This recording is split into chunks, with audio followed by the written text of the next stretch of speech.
চাওক হঠাৎ যোৰহাটত আজি বতৰে কাল ৰূপ ধাৰণ কৰিছে, হঠাৎ অন্ধকাৰাচ্ছন্ন হৈ পৰিছে চৌদিশ আৰু খুব ক্ষীপ্ৰ গতিত ইতিমধ্যে ধুমুহা আহিছে আৰু গোটেই আচলতে স্বাভাৱিক জীৱন যাত্ৰা ব্যাহত হৈ পৰিছে আৰু বিদ্যালয়লৈ ছাত্ৰ ছাত্ৰী যাবৰ সময়তে এই যি বতৰৰ কালৰূপ এই কালৰূপক লৈ ইতিমধ্যে ছাত্ৰ ছাত্ৰী বিদ্যালয়লৈ আহিব পৰা নাই আৰু এনে এক পৰিৱেশৰ সূচনা হৈছে দিনতে নিশাৰ দৰে এক পৰিৱেশ সূচনা হৈছে আৰু মুখলধাৰে বৰষুণ ঢালিছে যে এই যিটো পৰিৱেশ এই পৰিৱেশক লৈ ইতিমধ্যে চিন্তিত হৈ পৰিছে সকলো যিহেতু কোনোদিন নেদেখা এটা পৰিৱেশ পুৱাৰ ভাগত ৮টা ৮:৩০ বজাৰ সময়ত কিন্তু দুপৰ নিশাৰ দৰে পৰিৱেশ ঘৰৰ ভিতৰত আৰু একেদৰেই খুব আচলতে ক্ষীপ্ৰ গতিত ধুমুহাৰ যি গতি সেই গতিয়ে কিন্তু বহু স্থানত ইতিমধ্যে ভয়ানক ৰূপ ধাৰণ কৰিছে জিলাখনত এই মুহূৰ্তলৈকে যদিও ক্ষয় ক্ষতিৰ কোনো খবৰ এই মুহূৰ্তলৈকে অহা নাই যদিও কিন্তু এই যিটো পৰিৱেশ ইতিমধ্যে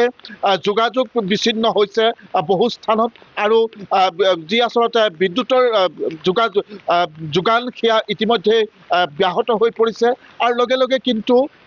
এই পৰ্যন্ত ঘৰৰ ভিতৰতে সকলো আবদ্ধ হৈ আছে কোনো কলৈকো ওলাব নোৱাৰা এক পৰিৱেশৰ সূচনা হৈছে কিন্তু এই যে পুৱা ৮মান বজাৰ পৰাই এই পৰিৱেশৰ সূচনা হৈছে আৰু এই পৰ্যন্ত কিন্তু একে আছে বৰষুণ ঢালি আছে মুখলধাৰে বৰষুণ দিছে আৰু লগে লগে আমি এই কথাটো উল্লেখ কৰিব লাগিব যে কিছুদিন পূৰ্বে যিহেতু গুৱাহাটীত যি এক ভয়ানক ৰূপত বৰষুণ হৈছিল একেদৰে প্ৰবল বৃষ্টিপাত হৈছিল ঠিক একেদৰে কিন্তু এতিয়া উজনিতো এই বতৰে কালৰূপ ধাৰণ কৰিছে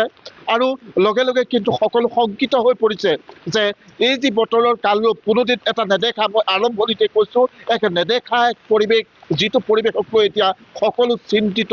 যে প্ৰাকৃতিক দুৰ্যোগে এইবাৰ কালৰূপ ধাৰণ কৰিব নেকি যে সকলো বিপদত পৰিব নেকি তেনে কিছু চিন্তাও এতিয়া সকলোৰে মনলৈ আহিছে আৰু আজি পুৱাৰ ভাগৰ এই পৰিৱেশৰ লগে লগে কিন্তু বিদ্যালয়লৈ ছাত্ৰ ছাত্ৰীৰ পৰা আৰম্ভ কৰি কোনো আচলতে যাব নোৱাৰা এটা পৰিৱেশৰ সূচনা হোৱা পৰিলক্ষিত হৈছে। আপুনি বিচৰা বাতৰি পাব কেৱল নিউজ 18 এপত। নিউজ 18 এপ ডাউনলোড কৰিবলৈ স্কেন কৰক এই QR কোড। গুগল প্লে ষ্টৰতো পাব এই নিউজ 18 এপ।